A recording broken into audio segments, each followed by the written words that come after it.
Allora, ritorniamo un po' a noi, anche per capire meglio, giustamente non condizionare né per i sì né per i no, questa un po' è la vostra linea di condotta, però diamo alcuni punti fondamentali che voi avete senza alcun dubbio analizzato. Sì, prima Tronco, poi Bressana.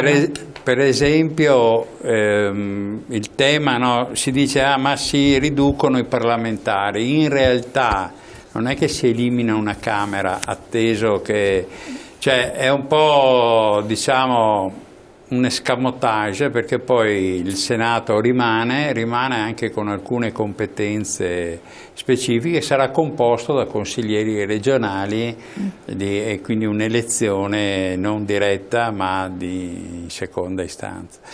Abbiamo una serie di problematiche poi che si collegano anche alla legge elettorale, perché nel contempo c'è anche la proposta della modifica della legge elettorale, che come sappiamo è una legge elettorale che forza molto sul piano della rappresentanza, diciamo, su come si determina una maggioranza, e il mescolare le due cose, il famoso Italicum, il famoso Italicum. Assume degli aspetti anche preoccupanti, perché cioè, togliere potere alle minoranze, sostanzialmente. Togli il potere alle minoranze, potresti generare una condizione dove chi vince anche con una risicata maggioranza praticamente si prende tutto, si prende il governo, gli organi di controllo, il Presidente della Repubblica, cioè si genera una condizione dove in realtà anche con una risicata maggioranza, magari determinata per un disposto, è vero che si determina un principio di governabilità del Paese, sì, per forza. Ma a che prezzo? Ma è un prezzo dove il sistema che i costituenti hanno introdotto di pesi e di contrappesi nel sistema, che non sono lì per rallentare le decisioni, ma sono lì per dare un senso equilibrato al meccanismo, in maniera da impedire che ci fossero, diciamo, eccessi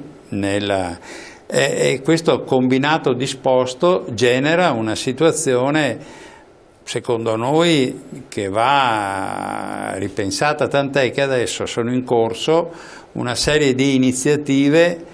Da una parte si chiede lo spacchettamento, quindi cosa vuol dire lo spacchettamento? Prendere la riforma e separare, che so, far votare sulla parte di riforma del Senato, sulla parte di riforma delle competenze, eccetera. Quindi, però poi Renzi sembra che abbia detto che non la vuole sto spacchettamento. Sì, vabbè, adesso tra l'altro alcuni parlamentari di area radicale stanno raccogliendo le firme, se dovessero raggiungere, mi pare che è un po' complicato, un certo numero di firme la possono proporre.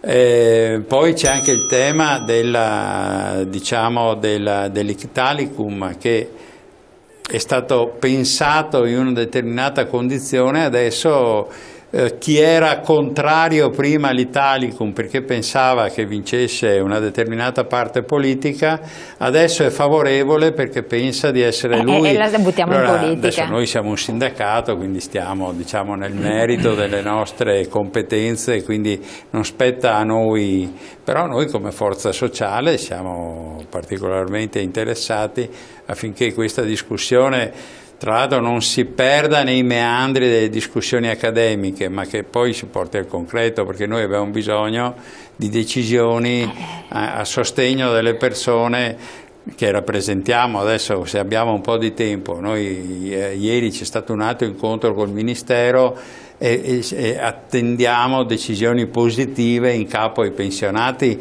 e alle persone che lavorano e ai lavoratori. Non parole, decisioni. Decisioni. Decisioni c'è. Dopo torniamo su questo, perché appunto alcuni ci hanno giustamente chiesto ragguagli al proposito, e quindi prima comunque della fisiologica pausa estiva è bene dare il punto della situazione. Vediamo di leggere un attimo il messaggio, magari alcuni telespettatori hanno avuto modo di leggerlo, ma lo leggiamo ad alta voce, così possiamo anche dare a commentarlo stavolta a Bressan. Giusto ricordare questi momenti storici anche perché a scuola i nostri ragazzi non arrivano a studiare questa fase storica. I libri per ragazzi dovrebbero essere un po' più imparziali, anche perché nell'orrore della guerra ci sono stati atti di grande ricostruzione dell'Italia. Giuseppe da Padova. Sì, è giusto ricordare. C'è tutta una fascia comunque di persone, magari i più giovani può darsi questa fase storica la affrontino tranquillamente, però io ricordo che anche ai miei tempi a scuola si arrivava in corsa alla prima guerra mondiale, la seconda, ok, c'è stata 2 o 3 punti storici, però non si riusciva mai ad affrontarla bene. In buona parte si faceva fatica ad arrivare alla prima guerra mondiale.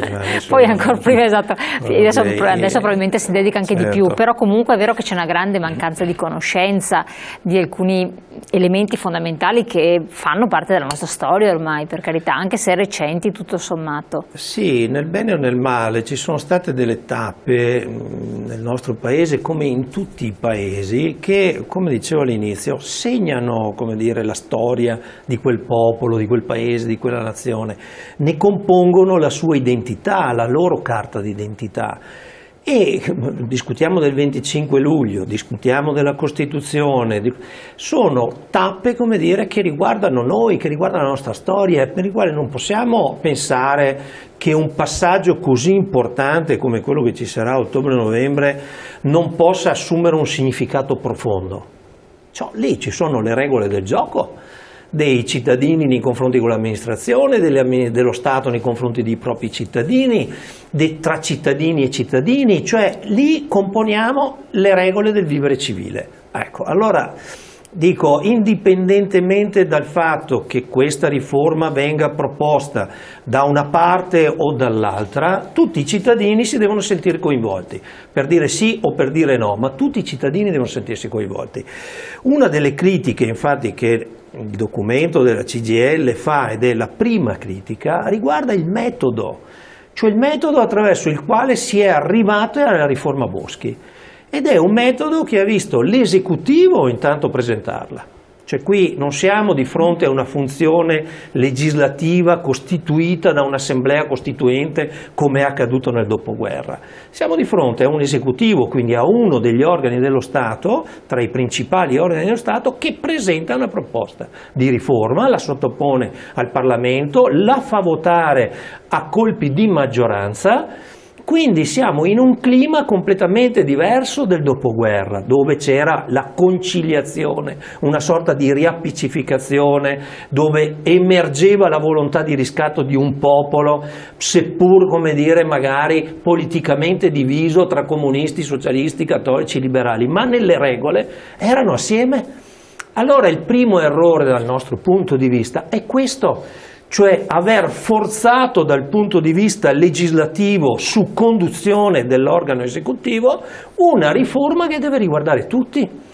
Quindi non ci si può oggi meravigliare o sorprendere se una larga parte delle forze politiche che non hanno la maggioranza in questo momento in Parlamento si dichiarano contro. E la cosa che ci preoccupa di più è che se passa così l'idea che una forza politica che governa presenta le regole del gioco, dopodomani prepariamoci, perché in un gioco dell'alternanza democratica prima o dopo torneranno altre forze al governo. Il giorno dopo cosa fanno? Riscrivono la carta fondamentale. Proprio uso e costume, cioè, assolutamente. Non è più finita sta cosa. Un attimo solo, la interrompo solo un secondo, c'è una telefonata mi pare. Pronto? Sì, pronto, buongiorno. Sì, buongiorno, da dove chiama? Dalla provincia di Vicenza, sono Antonio. Sì. Prego, dica. Volevo approfittare del rappresentante dei pensionati, è possibile, chiedo fare una domanda riguardo le pensioni. Sì. Allora, il problema è questo, io ho da moglie che è 63 anni compiuti, 19 anni e 8 mesi di marchette. Hanno detto che sono marchette da lavoro e non può accedere alla pensione. La sua collega, 15 anni di marchette. Marchette cosa sarebbero? Contributi, sì, scusi. Ok, sì, no. Sì. 19 anni lavorativi, tutti i lavorati. Una volta erano marche. Una signora, amica sua, è andata in pensione qui 15 anni perché ha pagato alcune marchette volontarie. Questa differenza, perché questa differenza? Da cosa viene fuori? Ho capito. Non so se mi sono spiegato. Si è spiegato, sì. Il signore qua Adesso glielo chiediamo al segretario, vediamo cosa le può rispondere. Sì. Comunque, allora, adesso risponde il segretario. Nel caso specifico lei non si fosse mai rivolto a uno sportello, è meglio andare con tutti i documenti di sua moglie. No, già fatto tutto. E non è successo? È respinta 2 volte dall'INPS perché... No, vada a farsela controllare in uno sportello dello SPI, giusto? Sì, tramite patronato. Ah, vabbè. Vediamo cosa ci risponde il nostro segretario. Grazie della telefonata, prego. Beh, adesso la questione che pone il signore, giustamente bisogna vedere, perché i 15 anni esistevano una volta, riguardavano i dipendenti del pubblico impiego, donne, quindi era una norma che è stata superata oramai da da molti anni, non si può più fare, ed è legata, diciamo, a una situazione, quindi non so adesso a cosa si richiama, perché adesso per andare in pensione ci vogliono almeno 20 anni e poi bisogna, raggiunti i 20 anni di contributi versati, bisogna avere l'età, perché si può andare per vecchiaia o per anzianità. Quindi diciamo che detta così è difficile da dire. Adesso, se il caso non sappiamo se è una dipendente pubblica, se è una dipendente privata, se sono contributi da commerciante, se sono contributi da artigiano, se sono contributi da lavoratore dipendente, certo, perché la legge ha previsto una scalettatura, da come racconta il nostro interlocutore, i 63 anni possono bastare per un dipendente maschio del settore privato. Bisogna vedere se ha appunto raggiunti i 20 anni di contributo, se no va con la vecchiaia che si raggiunge con una certa scalettatura. La condizione, se ha già fatto una verifica presso il patronato, l'INCA nel nostro caso, oppure presso uno sportello dello SPI, che a Vicenza sono molto diffusi sul territorio, si può fare, se ha qualche dubbio. Messa così, stiamo parlando di condizioni che sono successe, una succede adesso e una è successa almeno 15 anni fa, insomma.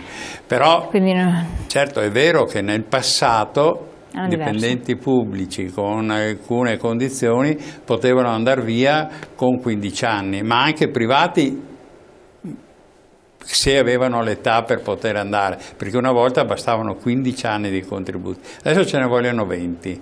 Questa è una cosa che riguarda soprattutto le donne, perché le donne, avendo avuto diverse diciamo interruzioni per effetto o della famiglia, dei figli, la cura, che hanno lavorato da giovani, hanno avuto un certo periodo di contribuzione, poi si sono dedicate ad altre attività.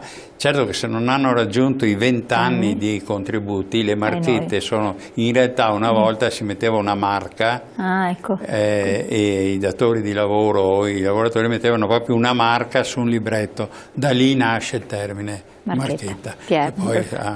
Perfetto. Se ha dei dubbi, comunque è meglio che andare all'INCA. Allora, è abbastanza complicato dare una risposta, diciamo, bisogna rivolgersi a uno sportello, soprattutto se si fanno esempi, bisogna fare esempi, diciamo, oggi io tendo a dire che non dovrebbero esserci casi di questa natura, insomma. Grazie.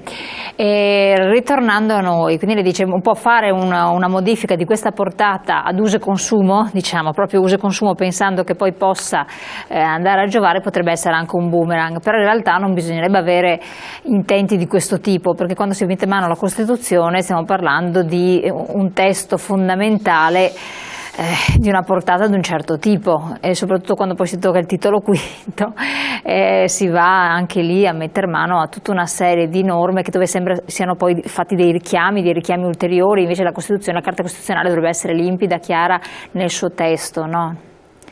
Sì, c'è un Infatti sembra tema, fatta in fretta un po'. È nato ad esempio un tema sulla chiarezza del testo. La chiarezza del testo è stato più volte ribadito. E devo dire che per chi ha avuto modo di leggere, di studiare un po' come si è arrivati alla formulazione degli articoli della Costituzione del dopoguerra, c'è stato un lavoro certosino sui termini, dove con poche righe sono stati chiarissimi i padri costituenti. Cioè ci sono articoli di 6 parole che adesso vengono sostituiti da articoli per dire circa la stessa cosa, poi la cambiano, con 300 parole, cioè, di cui francamente è complicato per, come dire, il cittadino medio capire. E la chiarezza dei termini non può essere, come dire, a vantaggio solo di chi magari ha 2 lauree, perché la Costituzione riguarda tutti, deve essere, come dire, accessibile a tutti, quindi anche il linguaggio, come la scrivi, la chiarezza, cosa si intende con quell'articolo per davvero, deve essere a portata di tutti, e questa è un'altra critica che sta emergendo in maniera abbastanza evidente. Sono del 67 e non so bene cosa sia successo nel 43, ma vedo bene cosa stanno facendo attualmente. La nuova Costituzione proibisce il referendum anti-Europa o uscita dalla stessa, e proibisce il referendum indipendentisti o separatisti tipo Veneto, Stato o altro. Pensavo di essere in Italia, non in Corea del Nord. No, intanto comunque è interessante che una persona appunto del 67 diciamo bypassa completamente un certo periodo, quindi da un lato scevro da pregiudizi di sorta. No, infatti è la vecchia Costituzione, assolutamente, che impedisce i referendum. Ancora la gente crede che Renzi sia uno che conta qualcosa, proprio polli gli italiani. Andate alle primarie PD, che sono le uniche elezioni concesse, sveglia.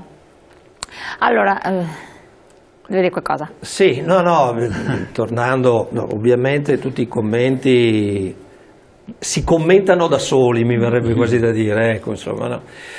E in realtà, tornando al tema, insomma, lì, tornando sul documento della CGIL che c'entra il tema della riforma costituzionale, dicevo, c'è un problema di metodo che viene sollevato, che è quello che abbiamo detto, ma c'è poi un problema, una serie di problemi di merito. Alcuni li hanno esposti in maniera limpidissima i costituzionalisti, da Zagrebeschi, Onida e tanti altri, mi verrebbe da dire i veri costituzionalisti che hanno avuto un peso importante nella storia di questo Paese, nelle funzioni che loro hanno svolto per decenni. Questo non voglio dire che alcuni costituzionalisti del no non lo siano, lo sono in altrettanto modo, però è chiaro che quando, insomma, leggi Zagrebeschi, Onida e tanti altri, cioè non è che puoi dire passo avanti, e cosa insomma, dicono? Ecco. Cosa dicono? O quando leggi, come dire, i documenti della CGIL nazionale elaborati e rielaborati più volte, cioè non è che puoi dire li passo in cavalleria. Quindi sul merito le questioni di fondo sono legate, come diceva Daniele, intanto, come dire, a quelli che sono i processi legislativi che interverranno. Per alcuni costituzionalisti siamo a 10-12 processi legislativi, cioè non ce ne sarà uno unico, siccome il tema è la semplificazione posta, come dire, davanti a tutta questa riforma. Dobbiamo semplificare, dobbiamo snellire, dobbiamo essere moderni, dobbiamo sapere che se oggi c'è un processo legislativo, domani, per le funzioni che verranno assegnate soprattutto a questo nuovo Senato, giusto dire, rimarrà il Senato certamente ridotto parzialmente nei suoi componenti, ma per le competenze che gli vengono assegnate e per quello che dovrà disporre assieme alla Camera, formulata attraverso l'Italicum di cui ha già detto Daniele, ecco lì, come dire, saremo di fronte a processi completamente diversi l'uno dall'altro. Tanto è vero che già adesso mettono in guardia e dicono: guardate che i ricorsi alla Corte, come dire, non si conteranno, quindi altro che semplificazione, saremo di fronte a un vero e proprio caos legislativo. Ma detto esatto, sì, perché così abbiamo la pubblicità, esatto, andiamo in pubblicità, riprendiamo il filo del discorso così lo possiamo anche completare, altrimenti dopo abbiamo sempre questa interruzione. Pubblicità, pochi secondi.